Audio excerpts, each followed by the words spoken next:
జగిత్యాల జిల్లా మెట్పల్లి పట్టణంలోని RDO office ముందు అంగన్వాడీ టీచర్లు ఆయాలు చేపట్టిన నిరవధిక సమ్మె నేటితో 8వ రోజులో భాగంగా ఉదయం నుండి సాయంత్రం వరకు వారి డిమాండ్ల నినాదాలు చేస్తూ వారికి జీతాలు పెంచి ప్రభుత్వ ఉద్యోగులుగా గుర్తించే వరకు సమ్మెను కొనసాగిస్తూ ఉంటామని తెలిపారు.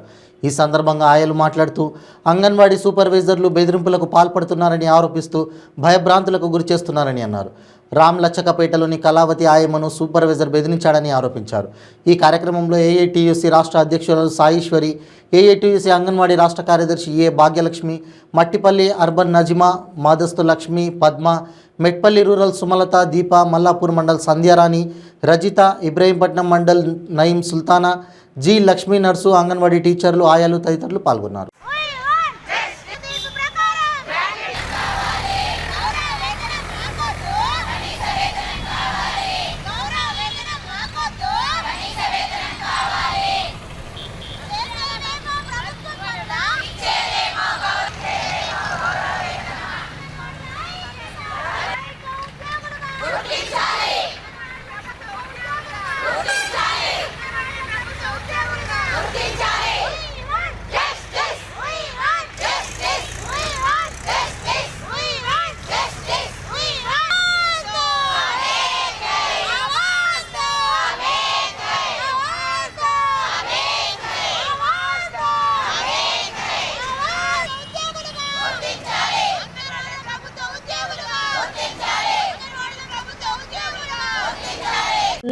నాకు 2 సిలిండర్లు అయిపోయినా కానీ మేడంలకు చెప్పినా, ఇన్ఛార్జి మేడంలకు కూడా చెప్పినా నాకు సిలిండర్ అయిపోయిందన్నా ఎవ్వరు పట్టించుకోలే.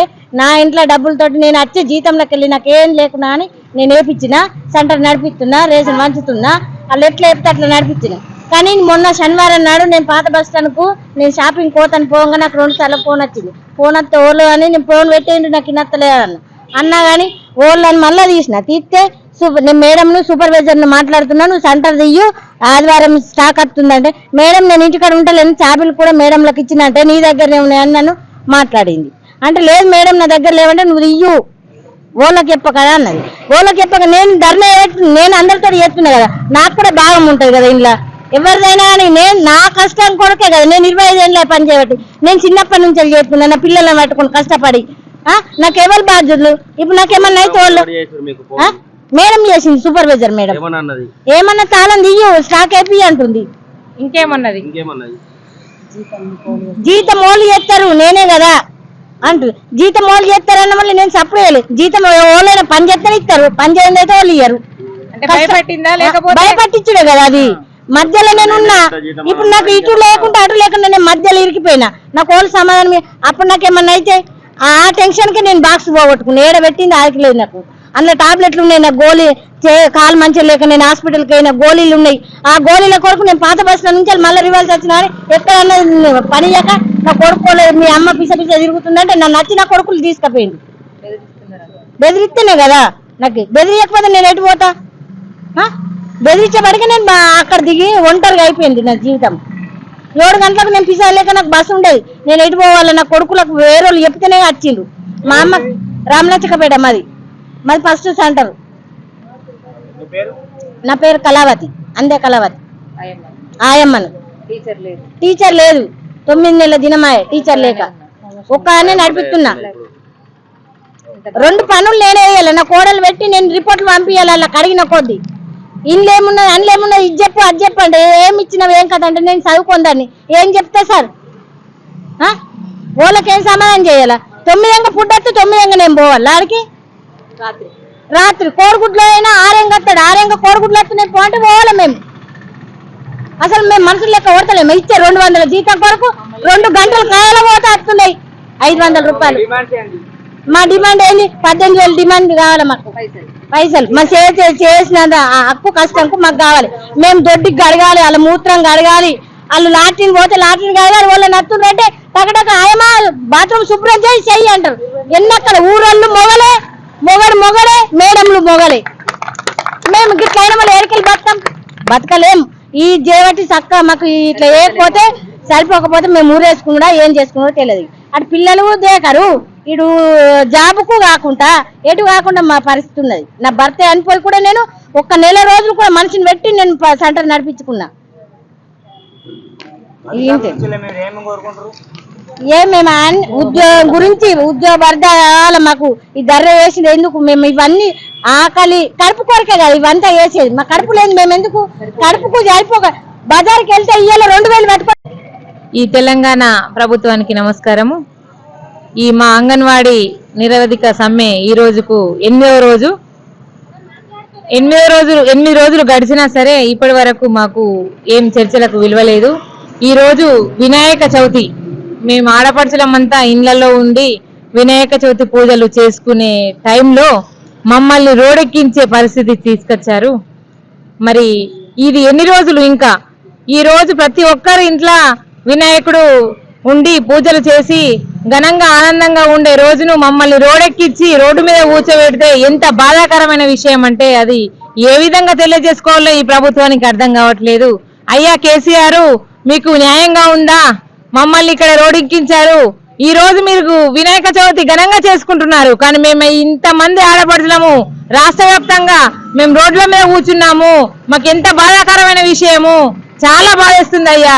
మేము వచ్చే సంవత్సరం అన్నా గానీ ఈ వినాయకుడి సందర్భంగా మాకు గవర్నమెంట్ ఉద్యోగులుగా గుర్తింపు చేసి ఇస్తే మా కోరికల మేరకు మమ్మల్ని ప్రభుత్వ ఉద్యోగులుగా గుర్తిస్తే వచ్చే సంవత్సరం అన్నా ఘనంగా చేసుకుంటాము. సరే ఈ సంవత్సరం చేయకున్నా సరే మమ్మల్ని దేవుడు క్షమించని కాక అని పట్టుదలతో మేము ఈ టెంట్ కింద కూర్చొని సమ్మె చేయడం జరుగుతుంది. చాలా బాధాకరమైన విషయము. మీ ఇళ్లలో వాళ్ళంతా ఇయ్యాల వినాయక చవితి చేసుకుంటున్నారు ఘనంగా.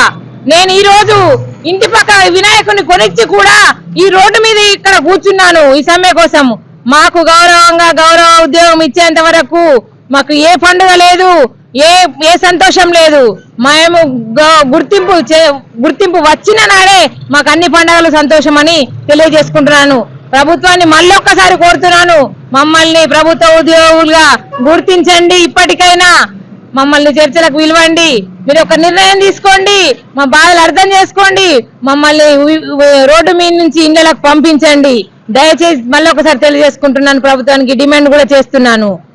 ఇంకా ఈ రోజు అయితే విషయం ఏంటంటే మా ఐఆర్ ఆఫీసర్లు, సూపర్వైజర్లు రామలచ్చక్కపేట అయితే మేమందరం ఆయాలం టీచర్లం ఇక్కడ కూర్చున్నాము రాష్ట్ర వ్యాప్తంగా. సరే మొన్నటి నుంచి తాళాలు వలగొట్టుకొని అన్నాము, తాళాలు ఇయ్యమన్నాము.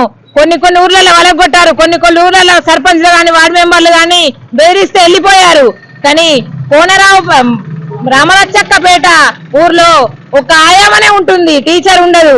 ఆ ఆయమ్మను ఇలా ఫోన్ చేసి, మేడము నువ్వు ఎవరికి చెప్పకు, ఎవరితో ఏమనకు, సప్పుడు దాకా వచ్చి నీ ఫుడ్ నీ సెంటర్ లో వేపించి పో అని చెప్పడం జరుగుతుంది. మళ్ళీ అదే విధంగా చెప్పడం కాకుండా బెదిరింపులు. రేపు పొద్దుగల్లా నీకు గవర్నమెంట్ ఉద్యోగం అయినాక కూడా నేనే చేసేది జీతము, నువ్వు ఎక్కడికి వెళ్తావు, నా చేతి కిందనే ఉంటావు, ఈ రోజు నువ్వు ఫుడ్ వేయించుకుంటావా లేదా అని భయపెట్టడం జరుగుతుంది. ఇది ఎంతవరకు కరెక్ట్ న్యాయం? మీరు చేసుకునేది మీరు చేసుకుంటున్నారు, మేము కూర్చుండేది మేము టెంట్ కింద సమ్మె కూర్చున్నాము. మేము మిమ్మల్ని ఏమన్నా అంటున్నామా? మేము సమావేశంగా మేము సమ్మె చేసుకుంటున్నాం కదా. ఈ బెదిరింపులకు ఎందుకు గురి చేస్తున్నారు? రేపు పొద్దుగాల ఆమె భయపడి ఏమైనా వేసుకుంటే ఎవరు బాధ్యులు? ఈ రోజు ఆమె భయపడి సెంటర్ తీస్తే మేము కూర్చున్నాం, మేము బెదిరిస్తాము, అక్కడ మీరు బెదిరిస్తున్నారు. ఆ ఆయా పరిస్థితి ఏంటి? ఏదన్నా ఉంటే లీడర్లకు చెప్పి అడగాలి. కాక ఈ విధంగా అయిన బెదిరింపులకు గురి చేస్తే మేము ఇంకా ఆందోళనకు దిగాల్సి వస్తుంది. నేను ఇది తెలియజేసుకుంటున్నాను. Thank you.